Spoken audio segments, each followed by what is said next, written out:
अंधेरी बारिश भरी रात में एक पुरानी कार का इंजन तेज दहाड़ता हुआ आगे बढ़ रहा था। अचानक ड्राइवर ने ब्रेक लगाया। कीचड़ उड़ता है, टायर फिसलते हैं और कार रुक जाती है। साहब उतरिए, इसके आगे मैं 1 इंच भी नहीं जाऊंगा। अरे भाई पागल हो गए हो क्या? गेट अभी आधा मील दूर है और बाहर मूसलाधार बारिश हो रही है। पूरे पैसे दिए हैं मैंने। साहब जान रही तो पैसे काम आएंगे। ये रुद्रपुर की माया निवास है। यहाँ सूरज ढलने के बाद परिंदा भी पर नहीं मारता। आप भी वापस चलिए मेरे साथ, अभी भी वक्त है। हद है अंधविश्वास की। ठीक है, यहीं छोड़ दो। तुम जैसे लोगों की वजह से ही गांव पिछड़े हुए हैं। आर्यन टैक्सी से उतरता है, बारिश से बचने के लिए छाता खोलता है और चुपचाप माया निवास की ओर कदम बढ़ाता है। अजीब सनकी था। चलो आर्यन, बस थोड़ा सा और। ये रही हवेली। हेलो काका, रामू काका, कोई है? इतनी रात को यहाँ नहीं आना चाहिए था छोटे साहब। अरे यार काका, आपने तो डरा ही दिया मुझे। ये टॉर्च क्यों नहीं जला रखी आपने? और ये गेट खुला क्यों छोड़ रखा है? दरवाजे तो बंद ही थे साहब, पर जब वो बुलाती है तो सिटकानियाँ अपने आप खुल जाती हैं। फिर वही डरावनी बातें। देखिए, मैं सिर्फ 2 दिन के लिए आया हूँ। बस ये कागजात साइन करवाने हैं और इसे बेचना है। चलिए अंदर, मेरा दम घुट रहा है यहाँ बाहर। आर्यन काका के साथ अंदर चला जाता है। बाप रे, कितनी धूल है यहाँ। और ये परफ्यूम की खुशबू कैसी है? चमेली? ये खुशबू आ रही है, मतलब वो आसपास ही है। कौन आसपास है काका? आप सच में बूढ़े हो गए हैं। मैं ऊपर वाले कमरे में जा रहा हूँ, मेरा सामान लेकर आना। तभी ऊपर से कुछ सामान सरकाने की आवाज आती है। ये ऊपर कौन है? आपने कहा था आप अकेले हैं। मैंने कहा था मैं अकेला रहता हूँ। मैंने ये नहीं कहा कि ये हवेली खाली है। पहेलियां बुझाना बंद करिए काका, साफ साफ बताइए, यहाँ आपके साथ कौन है? तभी किसी के फुसफुसाने की आवाज आती है। ये आवाज कहाँ से आ रही है? काका, आप सुन रहे हैं? काका, काका, कहाँ गए आप? अभी तो यहाँ थे। तभी पुरानी लकड़ी की सीढ़ियों के चरमराहट की आवाज आई, जैसे कोई ऊपर से नीचे की तरफ आ रही है। आर्यन ने पीछे देखा तो काका उसके पीछे ही खड़े थे। काका कहाँ चले गए थे? लाइट का स्विच भी नहीं दिख रहा और ये मोमबत्ती भी बुझने वाली है। बिजली तो कब की कट चुकी है साहब। इस घर को उजाला पसंद नहीं। क्या बकवास है। अच्छा छोड़िए, मुझे बस वो पुराने कागजात ढूंढने हैं। वो कौन सा कमरा है जहाँ दादाजी अपनी फाइलें रखते थे? तभी अचानक से वो भारी अलमारी के अपने आप खिसकने की आवाज आती है। अरे ये क्या था? काका, आपने धक्का दिया? आपने सरकाया उसे? मैं तो आपके पीछे खड़ा हूँ साहब। अलमारी के पास कोई नहीं है। तभी अचानक हवा का एक तेज झोंका आया और फर्श पर पड़ी एक पुरानी तस्वीर उड़ती हुई आर्यन के पैरों के पास आकर रुक गई। ये तस्वीर, ये तो दादाजी की है, पर उनकी आंखों पर ये खरोंच के निशान कैसे? ऐसा लग रहा है जैसे किसी ने नाखूनों से उनकी आंखें फाड़ दी हो। पूरे हॉल में गूंजने लगी। ये घड़ी, ये तो बंद थी, अचानक से इतने फास्ट कैसे चलने लगी? काका, यहाँ कुछ बहुत गलत हो रहा है। मुझे तुरंत से निकलना होगा। आर्यन तेज कदमों से मुख्य दरवाजे तक पहुंचा और पूरी ताकत से उसे खींचा, लेकिन दरवाजा टस से मस नहीं हुआ। ये खुल क्यों नहीं रहा? काका, कुंडी तो खुली है, धक्का लगाइए। आप कितनी भी कोशिश कर लीजिए साहब, पर यह दरवाजा नहीं खुलेगा। जब उसकी इच्छा होगी तभी रास्ता मिलेगा। उसने हमें अंदर रोक लिया है। अचानक ऊपर लटकता झूमर कांप उठा। उसके सारे शीशे एक साथ खनखनाने लगे, जैसे कोई अनदेखी शक्ति उन्हें बेरहमी से हिला रही थी। ऊपर कोई है? सुनो, कौन हो तुम? सामने आओ। आर्यन जैसे ही सीढ़ियों के बीच पहुंचा, ऊपर रखा भारी पीतल का गुलदस्ता अचानक उसकी ओर झपट पड़ा। उसकी रफ्तार इतनी तेज थी कि साफ लग रहा था जैसे किसी ने जानबूझकर उसे आर्यन की तरफ फेंका हो। हाँ, शिट! बार बचा। काका, ये सब इत्तेफाक नहीं है। कोई हमें मारना चाहता है। ये कोई इत्तेफाक नहीं है साहब, ये इंतकाम है। उस कमरे का दरवाजा देखिए, वो खुद खुल गया है। वही कमरा जहां आपके परदादा ने उसे आखिरी बार देखा था। उसके बाद किसी ने उसे फिर कभी नहीं देखा। आप क्या बोल रहे हैं? मुझे कुछ समझ नहीं आ रहा। और ये दरवाजा अपने आप कैसे खुल गया? जवाब का इंतजार किए बिना आर्यन की नजर फर्श पर बिखरे कागजों और पुरानी फाइलों पर चली गई। वो झुककर उन्हें पलटने लगा। ये तो वही फाइलें हैं जो मैं ढूंढ रहा था। काका, आपने तो बताया था कि ये कागजात अलमारी में है, तो ये कमरे के बीचों बीच कैसे आ गईं? आर्यन उस अंधेरे कमरे की ओर खिंचा चला जाता है और तभी पीछे से दरवाजा इतनी जोर से बंद होता है कि पूरी हवेली उस आवाज से हिल जाती है। उस बंद कमरे में घुटन भरा सन्नाटा फैल गया था। आर्यन की सांसें तेज हो गई थीं और लकड़ी पर नाखून मारने जैसी आवाजें आ रही थीं। काका, दरवाजा खोलिए। बाहर से कुंडी किसने लगाई? काका, जवाब दीजिए। कमरे के भीतर की हवा अचानक बर्फ जैसी ठंडी हो गई।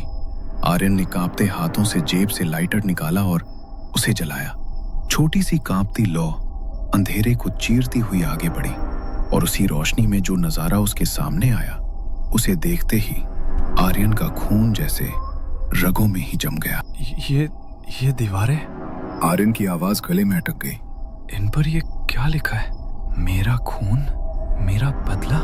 वो एक कदम पीछे हट गया। उसकी नजर नीचे फर्श पर गई। और ये लाल रंग, ये तो ताजा खून है।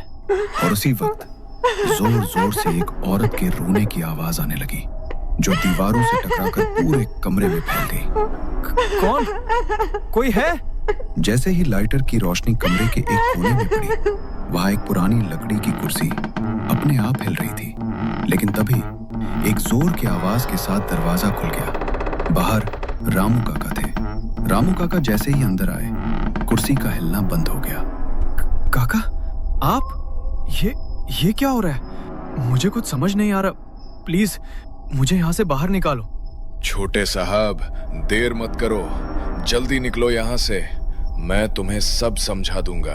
हवेली के गलियारों में आर्यन और काका के भागते कदमों की तेज आवाजें गूंज उठी और उन्हीं के पीछे पीछे माया पिशाचनी की खौफनाक हंसी पूरे हवेली में फैलती जा रही थी। इधर आइए साहब, इस दीवार के पीछे एक गुप्त रास्ता है, जल्दी कीजिए, वो आ रही है। आर्यन अंधेरे में हाथ मारते हुए उस गुप्त रास्ते की ओर बढ़ता है। वो एक तंग और संकरी सुरंग जैसी जगह में पहुंच जाता है, जहां सड़ी हुई गंध और नमी थी। ओह, यहाँ कितनी बदबू है। काका, आप कहाँ हैं? हाथ बढ़ाइए, मुझे कुछ दिख नहीं रहा। तभी एक माचिस की तीली जलती है और हल्की पीली रोशनी फैलती है। माचिस की रोशनी में आर्यन देखता है कि उस सुरंग की दीवारों पर हजारों इंसानी खोपड़ियां चुनवाई गई हैं। अरे बाप रे बाप, ये क्या है काका? अभी सवाल मत पूछो, मैं सब बता दूंगा। पहले यहाँ से निकलो।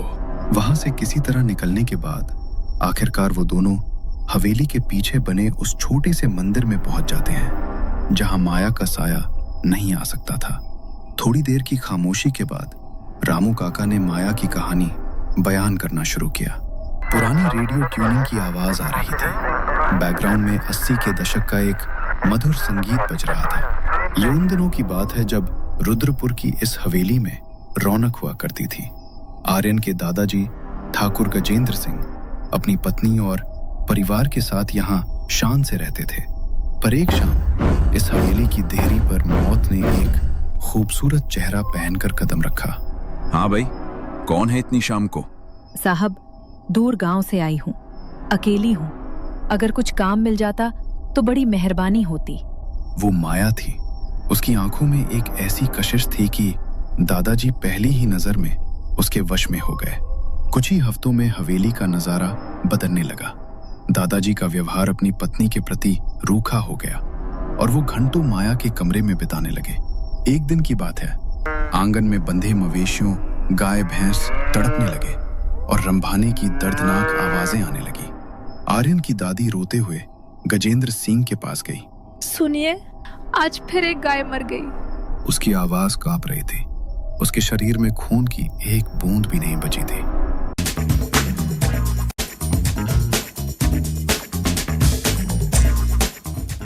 गांव में धीरे धीरे फुसफुसाहटें फैलने लगी।